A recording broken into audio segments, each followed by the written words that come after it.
Please please please Sanjita Sanjita সামনে আসো।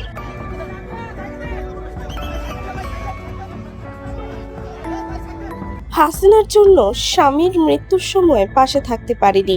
সাংবাদিকদের সামনে হাউমাউ করে কেঁদে কেঁদে একই বললেন দীপুমণি। দর্শক, নারীর জীবনের সবচেয়ে নিরাপদ আশ্রয়, সবচেয়ে প্রিয়জন কে? উত্তর একটাই, তার স্বামী।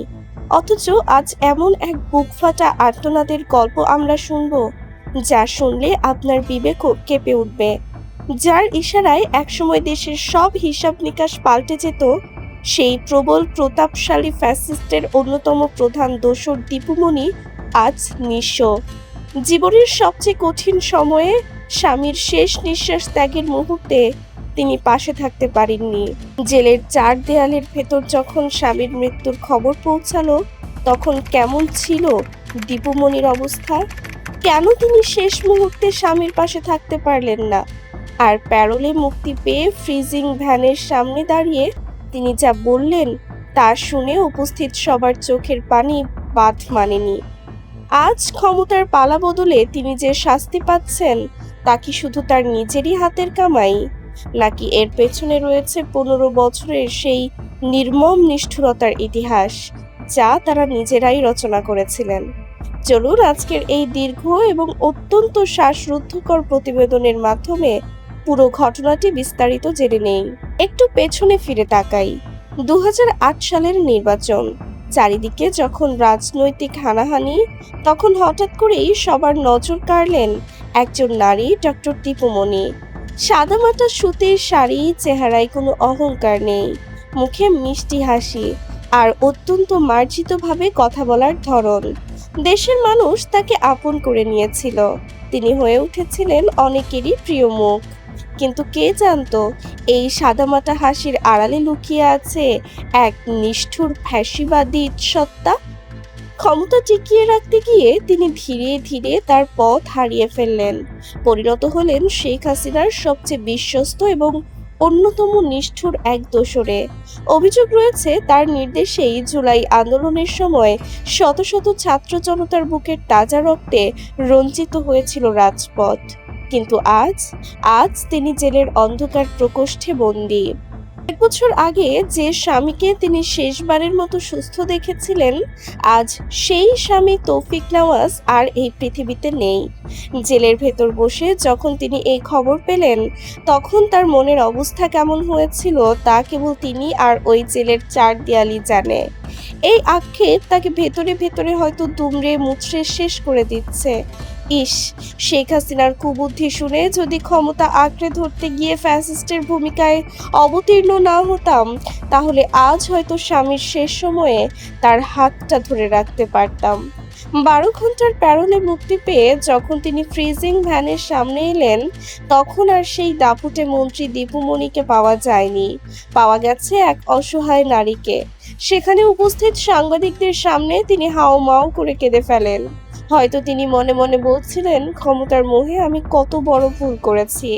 তার এই কান্না হয়তো জেলের চার দেয়াল পেরিয়ে কারো কানে পৌঁছাবে না, কিন্তু প্রকৃতির এই বিচার দেশের মানুষ ঠিকই দেখতে পাচ্ছে।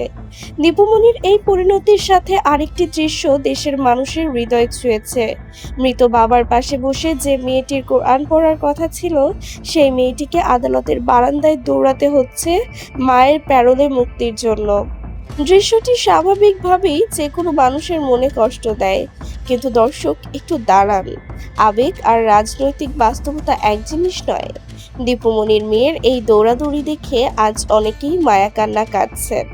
কিন্তু আপনারা কি ভুলে গেছেন গত 15 বছরে এই ফ্যাসিস্ট সরকার কি করেছিল? বিরোধী দলের নেতাকর্মীদের প্যারোলে মুক্তি চাইতে গিয়ে গ্রেফতার হতে হয়েছে। মীর কাসেম আলীকে ফাঁসি দিয়ে তার ছেলে ব্যারিস্টার আরমানকে গুম করে রাখা হয়েছিল। আল্লামা সাঈদীকে তার মায়ের জানাজার জন্য মাত্র 3 ঘন্টার প্যারোলে দেওয়া হয়েছিল। এমনকি রফিক বিন সাঈদীর মৃত্যুর খবর তাকে 24 ঘন্টা পর জানানো হয়েছিল। অনেক হয়রানি, অনেক হামলা মামলার পর প্রায় 25 থেকে 26 ঘন্টা পর আল্লামা দেলোয়ার হোসেন সাঈদীকে প্যারোলে মুক্তি দেওয়া হয়েছিল মাত্র 2 ঘন্টার জন্য। জামায়াত নেতা কামরুজ্জামানকে ফাঁসি দিয়ে পরিবারের কাউকে দেখতে দেওয়া হয়নি, এমনকি ছেলে মেয়ে সহ পরিবারের সবাইকে গ্রেফতার করে রেখেছিল। আল্লামা সাঈদীর জানাজা ঢাকায় হতে দেওয়া হয়নি। মতিউর রহমান নিজামীর জানাজায় মানুষকে আসতে দেওয়া হয়নি। আলী আহসান মোহাম্মদ মুজাহিদের জানাজা থেকে অসংখ্য জামায়াত শিবির নেতাকর্মীকে গ্রেফতার করা হয়েছিল। চট্টগ্রামের এমপি শাহজাহান চৌধুরীর মায়ের জানাজার জন্য মাত্র 3 ঘন্টার প্যারোলে মুক্তি মিলেছিল। শিবির কর্মী মাসুদুর রহমান আদনান সামাজিক যোগাযোগ মাধ্যমে লিখেছিলেন, যেদিন তার ফুফা মারা যায় সেদিন তিনি জানাজায় যেতে পারেননি, কারণ তার মাকে পুলিশ বলেছিল তাকে পেলে মেরে ফেলবে। ঢাকা 1 আসনের বর্তমান এমপি খন্দকার আবু আশফাক ভাই তার মায়ের জানাজায় আসতে পারেননি। তাকে প্যারোলে মুক্তি দেয়নি হাসিনার ফ্যাসিবাদী শাসন ব্যবস্থা। ঢাকা 1-এর জামায়াতের এমপি প্রার্থী ব্যারিস্টার মোহাম্মদ নজরুল ইসলাম ভাই তার মায়ের জানাজাটা পড়ার অধিকারটুকু পাননি। পটুয়াখালীর ছাত্রনেতা নাজমুলের বাবার জানাজাতেও তাকে ভান্ডা বেরি পেরিয়ে রাখা হয়েছিল। বাবার দাফনটুকু শেষ করতে হাউমাউ করে চিৎকার করে পুলিশের কাছে হাত জোড় করছিল, কিন্তু তাকে টেনে হিঁচড়ে নিয়ে যায় পুলিশ। এমনকি তারেক রহমান তার আপন ভাইয়ের জানাজায় আসতে পারেননি দেশে। এরকম হাজারটা গল্প আছে আমাদের, যেগুলো লিখতে গেলে লক্ষ পৃষ্ঠার মহাগ্রন্থে পরিণত হবে। আমাদের জান ও জবানের অধিকার তো হাসিনা কেড়ে নিয়েছিল বটেই, বাবা মায়ের জানাজার অধিকারটুকুও কেড়ে নিয়েছিল। আজকে দীপুমণির মেয়ের কোর্টে দৌড়াদৌড়ি দেখে যারা সরকারকে বর্বর বলছেন, তারা গেল 17 বছর বিবেকের দরজায় তালা দিয়েছিলেন, একটা কথাও বলেননি। অথচ আজ দেখুন এই নতুন বাংলাদেশ কতটা উদার।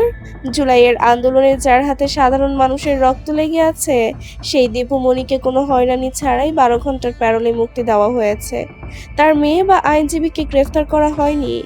আওয়ামী লীগের আমলে কেউ একদিনের প্যারোলে মুক্তি পেয়েছে কিনা তা কারো জানা নেই। দীপুমণির মতো একজন ঘাতক, জুলাইয়ের রক্ত যার হাতে লেগে আছে, তার জন্য এর চাইতে বেশি প্রত্যাশা করাই বরং বেইনসাফি। আল্লাহ পবিত্র কুরআনে বলেছেন, আর এই দিনগুলো আমি মানুষের মধ্যে পালাক্রমে আবর্তন ঘটিয়ে থাকি। সূরা আল ইমরান। আজ দীপুমণি হাড়ে হাড়ে টের পাচ্ছেন যে ক্ষমতা আর দাপট চিরস্থায়ী নয়। আজ যে ক্ষমতাবান, কাল সে ক্ষমতাহীন। আজ দীপুমণি যে আইনের প্যাচে পড়ে কাঁদছেন, এই আইন তো তাদেরই তৈরি করা, এগুলো তো তাদেরই 2 হাতের কামাই। কবি নজরুল বলেছেন, যুগের ধর্ম এই, পীড়ন করিলে সে পীড়ন এসে পীড়া দেবে তোমাকেই।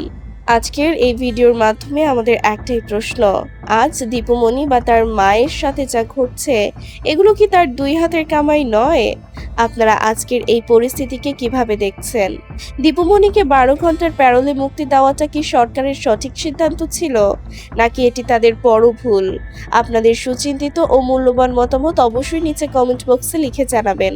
ভিডিওটি ভালো লাগলে একটি লাইক দিন এবং এই ঐতিহাসিক সত্যগুলো সবার কাছে পৌঁছে দিতে প্রচুর পরিমাণে শেয়ার করুন। আমাদের এই চ্যানেলের সাথে সবসময় যুক্ত থাকতে সাবস্ক্রাইব করে বেল আইকনটি বাজিয়ে রাখুন, যাতে সবশেষ আপডেট সবার আগে আপনার কাছে পৌঁছায়। সম্পূর্ণ সময় জুড়ে আমাদের সাথে থাকার জন্য আপনাদের সবাইকে অসংখ্য ধন্যবাদ।